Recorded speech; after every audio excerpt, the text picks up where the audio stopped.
Three, two, one. Action. Well. How did you do? Hello everyone, this is Anand Bhardwaj. Welcome at 1514। और आज हम start करने वाले हैं हमारा एक बहुत ही प्यारा चैप्टर जो कि होगा कोरोजन। और कोरोजन को करते ही आपका यूनिट 4 ऑलमोस्ट कंप्लीट हो जाएगा। फिर आपका बस नैनो मटेरियल्स रह जाएगा एंड ग्रीन केमिस्ट्री रह जाएगा, राइट। वो बहुत छोटे छोटे चैप्टर्स हैं, उनका वीडियो भी आपको जल्दी हमारे इस चैनल पे मिल जाएगा। चलिए शुरू करते हैं कोरोजन को। बहुत ही ज्यादा आसान चैप्टर है अगर आप चीजों को समझने की कोशिश करोगे। देखो, कोरोजन यार आप लोगों ने बचपन में भी पढ़ रखा है ना, बहुत बारी छोटी क्लासों में लगातार पढ़ते हुए आते हैं कि कोरोजन क्या होता है, कोरोजन डेंसिटी वगैरह वगैरह, राइट। सो कोरोजन का मतलब क्या है? जब आपके मेटल का लॉस हो जाए। क्या? The loss of metal. जब आपका मेटल खराब हो जाए, basically the loss of metal, या फिर आप कह लो कि मेटल की डिजायरेबल प्रॉपर्टी का लॉस हो जाए। समझो, या तो मेटल का लॉस हो, सीधा सीधा मेटल ही खराब हो गया, या फिर मेटल की डिजायरेबल प्रॉपर्टी का लॉस हो गया, यानी कि मेटल की जो डिजायरेबल प्रॉपर्टी, जो उसकी अच्छी वाली प्रॉपर्टीज थी, जिसके वजह से हम उसे यूज कर रहे थे, वो खराब हो गई, राइट। तो या तो मेटल का लॉस हो जाए या मेटल की प्रॉपर्टी का लॉस हो जाए, तो उसे हम क्या बुलाते हैं? उसे हम कोरोजन बुलाते हैं। अब ये चीज आपको बहुत अच्छे से पता होनी चाहिए, ये बात आपने अभी तक शायद से ना पढ़ी हो, कि कोरोजन एक इलेक्ट्रोकेमिकल प्रोसेस होता है, ठीक है। एक्चुअली में कोरोजन दो टाइप का हो सकता है, एक ड्राई कोरोजन होता है और एक वेट कोरोजन होता है। एक कोरोजन केमिकल प्रोसेस होता है और एक इलेक्ट्रोकेमिकल प्रोसेस होता है, ठीक है। सो बेसिकली अभी आपको इतना समझना है कि कोरोजन का मतलब क्या है, मेटल का लॉस या फिर मेटल की प्रॉपर्टी का लॉस, ठीक है, उसे हम कोरोजन कहते हैं। और ये किस वजह से होता है, अब हम कॉज ऑफ कोरोजन पे चलते हैं, ठीक है। देखो एक बार पढ़ लेते हैं। The loss of material, obviously material में कौन से मटेरियल की बात कर रहे हैं? मेटल्स की बात कर रहे हैं, ठीक है। या फिर उसकी यूजफुल प्रॉपर्टीज, अच्छी वाली प्रॉपर्टीज का लॉस हो जाए, किस वजह से? ये इंपॉर्टेंट है, उसके केमिकल इंटरैक्शन की वजह से। मैंने बोला ना, या तो केमिकल होता है या तो फिर इलेक्ट्रोकेमिकल होता है। तो अगर आपका मेटल इंटरैक्ट कर जाए किसके साथ? अपने एनवायरनमेंट के साथ। अगर आपका मेटल एनवायरनमेंट के साथ में इंटरैक्ट कर जाता है, उसके साथ में रिएक्ट कर जाता है, या तो केमिकल तरीके से या तो इलेक्ट्रोकेमिकल तरीके से, तो क्या हो जाएगा? उसका कोरोजन हो जाएगा, ठीक है। एकदम आसान है, बात समझ में आई। अगर आपका मेटल अपने आसपास के एनवायरनमेंट के साथ इंटरैक्ट कर जाता है, तो क्या हो जाता है? उसका प्रॉपर्टी का लॉस हो जाता है। या तो उसकी प्रॉपर्टी का लॉस हो जाएगा या तो उसका मटेरियल का लॉस हो जाएगा, ठीक है। सीधा सीधा या तो मेटल ही खराब हो जाएगा या मेटल की जो यूजफुल प्रॉपर्टीज हैं वो आपकी खराब हो चुकी होंगी, तो इसे हम कोरोजन बुलाते हैं। अब हम समझते हैं कि what is the cause of corrosion. यार क्यों हमारा मेटल एनवायरनमेंट के साथ में इंटरैक्ट कर रहा है, ठीक है, क्यों कर रहा है? ध्यान से सुनना। आपको अच्छे से पता होगा मेटल्स हमारे पाए जाते हैं अर्थ के क्रस्ट में, राइट। एक्चुअली में वो मेटल्स नहीं होते, वो क्या होती हैं? ओर्स, ठीक है। अर्थ के क्रस्ट में मेटल्स की ओर्स पाई जाती हैं। उन ओर्स में से हम अपने मेटल को एक्सट्रैक्ट कर रहे होते हैं, राइट। अर्थ के क्रस्ट में क्या पाई जाती हैं? ओर्स। उन ओर्स में से हम अपने मेटल को एक्सट्रैक्ट करते हैं, ठीक है। अब वो जो ओर्स होती हैं वो काफी ज्यादा थर्मोडायनामिकली स्टेबल होती है। ओर्स में जो आपका मेटल है वो कंबाइंड फॉर्म में है ना। ओर्स जो होती हैं या तो वो ऑक्साइड ओर्स होती हैं, मतलब आपका जो मेटल है वो ऑक्सीजन के साथ कंबाइंड होता है, या तो वो ओर्स सल्फाइड ओर्स होती हैं, या तो वो कार्बोनेट ओर्स होती हैं। ये सब आपने छोटी क्लास में डेफिनेटली पढ़ रखा है, राइट। तो जो ओर्स होती हैं उनमें आपका मेटल कंबाइंड फॉर्म में रहता है। अब वो थर्मोडायनेमिकली स्टेबल है, अभी वो अच्छी खासी लीस्ट एनर्जी पर है। पर जब आपने उस ओर में से अपने मेटल को एक्सट्रैक्ट करा, तो वो मेटल जब एक्सट्रैक्ट हुआ तो उसकी एनर्जी हाई हो जाती है, यानी कि वो अनस्टेबल हो जाता है। तो जब आप अपने मेटल को उसके कंबाइंड फॉर्म में से एक्सट्रैक्ट करते हो तो वो मेटल अनस्टेबल हो चुका होता है। अब कोई भी अनस्टेबल चीज क्या कोशिश करती है कि भाई मैं स्टेबल हो जाऊं किसी तरीके से। मेटल अभी अनस्टेबल है, अब वो क्या चाहेगा कि मैं वापस से स्टेबल हो जाऊं, और स्टेबल होने का तरीका क्या था? वो कंबाइंड फॉर्म में आ जाए। तो इसीलिए वो जो हमारा मेटल है वो कंबाइंड फॉर्म में आने की कोशिश करता है, और कंबाइंड फॉर्म में आने की कोशिश करेगा तो कैसे आ पाएगा, जब वो अपने एनवायरनमेंट से इंटरैक्ट करेगा। इसीलिए हमारा जो मेटल है वो एनवायरनमेंट से इंटरैक्ट करता है और वापस से अपने कंबाइंड फॉर्म में आने की कोशिश करता है। इसी वजह से हमारा कोरोजन हो जाता है। एकदम बात समझ में आ गई, एकदम दिमाग में बैठ गया, कोई दिक्कत? तो कॉज ऑफ कोरोजन क्या है कि metals are present in nature in combined form. जो मेटल्स हैं वो नेचर में, मतलब आपके अर्थ क्रस्ट में कैसे पाए जाते हैं, कंबाइंड फॉर्म में पाए जाते हैं, जिसमें वो क्या होते हैं, थर्मोडायनामिकली स्टेबल होते हैं। Very important point. When a metal is extracted from its ore, जब आप मेटल को उसके ओर से एक्सट्रैक्ट करते हो तो उसकी एनर्जी क्या हो जाती है, बढ़ जाती है, और इसी वजह से वो अनस्टेबल हो जाता है। अब वापस से वो अपनी स्टेबिलिटी को गेन करना चाहता है, जिसकी वजह से वो अगेन कंबाइंड फॉर्म में आना चाहता है। इसी वजह से वो क्या करता है, एनवायरनमेंट के साथ में इंटरैक्ट कर लेता है और वापस कंबाइंड फॉर्म में आने की कोशिश करता है। एकदम क्लियर? सो कॉज क्या है कोरोजन का, एकदम अच्छे से समझ में आ गया।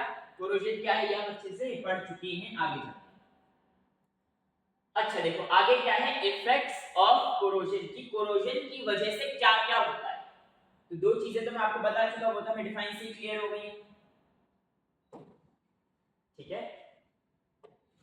देखो पहला इफेक्ट आपका है लॉस ऑफ मटेरियल, ठीक। ऑब्वियसली इसको समझाने वाली कोई चीज है नहीं। मटेरियल का क्या हो गया, मटेरियल का लॉस हो गया, ठीक, क्योंकि आपका जो मेटल है वो पूरा का पूरा खराब हो चुका है। या तो क्या हो जाएगा, कोरोजन की वजह से आपके मटेरियल का लॉस ऑफ प्रॉपर्टी हो जाएगा, उसकी जो डिजायरेबल प्रॉपर्टीज हैं कोरोजन की वजह से वो खत्म हो चुकी होंगी। अब देखो जब कोरोजन होता है तो कोरोजन होने की वजह से आपका मेटल खराब हो रहा है, तो क्या करना पड़ेगा, आपको कुछ प्रिवेंशन मेथड्स का यूज करना पड़ेगा, राइट। आप अपने मेटल को कोरोड होने से बचाने की कोशिश करोगे। अब कोशिश में आपको क्या करना पड़ेगा, अलग अलग टेक्निक्स का यूज करना पड़ेगा। वो अलग अलग टेक्निक्स के कॉस्ट लगेगी, तो इसीलिए आपको अपने मेटल को मेंटेन करना पड़ता है। आपका जो मेटल है वो कोरोड ना हो, इसीलिए आपको अपने मेटल को क्या करना पड़ता है, मेंटेन करना पड़ता है। अब उसे मेंटेन करने के चक्कर में क्या लगेगी, मेंटेनेंस कॉस्ट लगेगी, ठीक है। एकदम अच्छे से समझ में आया, आगे चलते हैं। कंटामिनेशन ऑफ प्रोडक्ट्स, जो हमारे प्रोडक्ट्स हैं वो क्या हो जाएंगे, खराब हो जाएंगे। ऑब्वियसली आपका पूरा का पूरा मेटल क्या हो जा रहा है, खराब हो जा रहा है। आपने उस मेटल से मान लो कुछ भी प्रोडक्ट बनाया, आपने उस मेटल से कोई भी प्रोडक्ट बनाया, आपने उस मेटल से कोई प्रोडक्ट मैन्युफैक्चर किया। अब वो मेटल अगर कोरोड होगा तो ऑब्वियसली वो जो पूरा का पूरा प्रोडक्ट है वो क्या हो जाएगा, खराब हो जाएगा, ठीक है। बहुत आसान सी चीज है। हेल्थ हजार्ड्स, देखो जो रस्ट होती है, आयरन पे रस्ट लगती है, आयरन जब कोरोड होता है तो हम रस्टिंग ऑफ आयरन कहते हैं, राइट।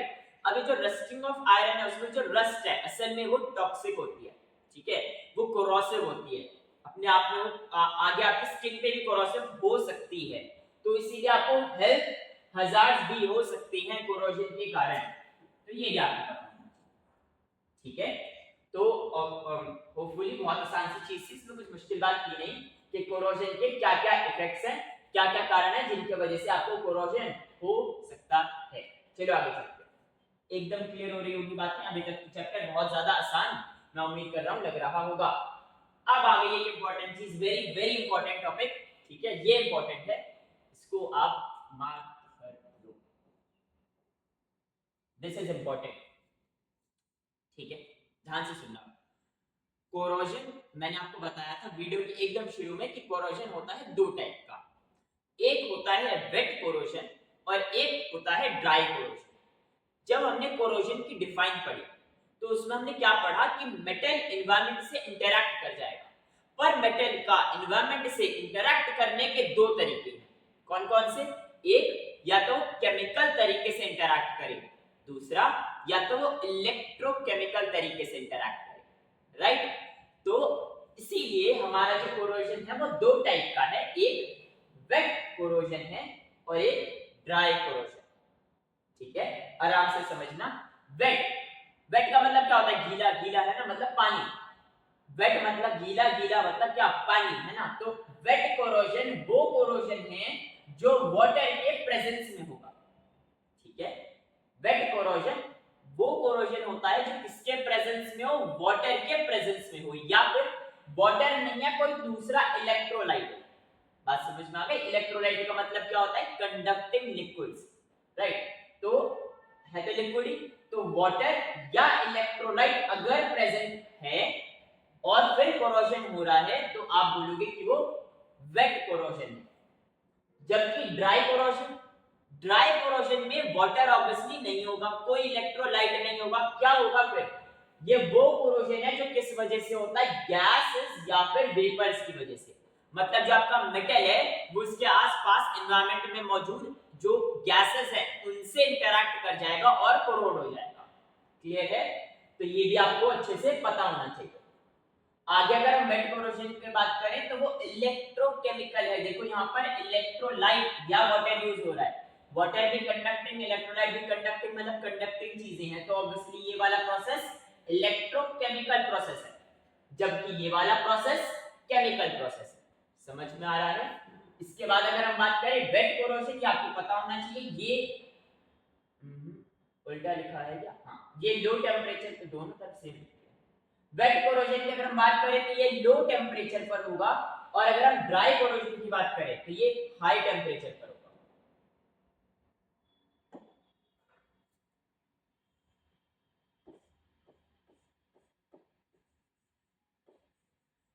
ठीक है, ये आपको पता होना चाहिए। जो आपका वेट कोरोजन है वो आपका लो टेम्परेचर पर होता है, और जो आपका ड्राई कोरोजन है वो हाई टेम्परेचर पे होता है। जो वेट कोरोजन है वो जनरली फास्ट होता है, थोड़ा तेज आपका मेटल कोरोड हो जाएगा, जबकि ड्राई कोरोजन जनरली स्लो होता है, धीरे धीरे आपका मेटल कोरोड होगा। ठीक है, इसका एग्जांपल अगर मैं बात करूं तो होता है रस्टिंग ऑफ आयरन। आयरन पर जो जंग लग जाती है, रस्ट लग जाती है, वो एक वेट कोरोजन का एग्जांपल होता है। याद आ रही होगी रस्टिंग की रिएक्शन भी आपने पढ़ी होगी, Fe+ जब वो ऑक्सीजन से रिएक्ट करता है, साथ में क्या रखते हैं, वाटर रखते हैं, तो क्योंकि वो in the presence of water होता है इसीलिए वो वेट कोरोजन। अगर हम ड्राई कोरोजन के एग्जांपल की बात करें तो जो हमारी फर्नेसेस होती हैं, ठीक है, वो जो फर्नेसेस आपकी फैक्ट्रीज इंडस्ट्रीज में यूज हो रही होती हैं वो कोरोड हो जाते हैं, किस वजह से, गैसेस की वजह से एट हाई टेंपरेचर। ठीक है, तो इसीलिए वो एग्जांपल आपका हो जाएगा ड्राई कोरोजन का। कोई दिक्कत?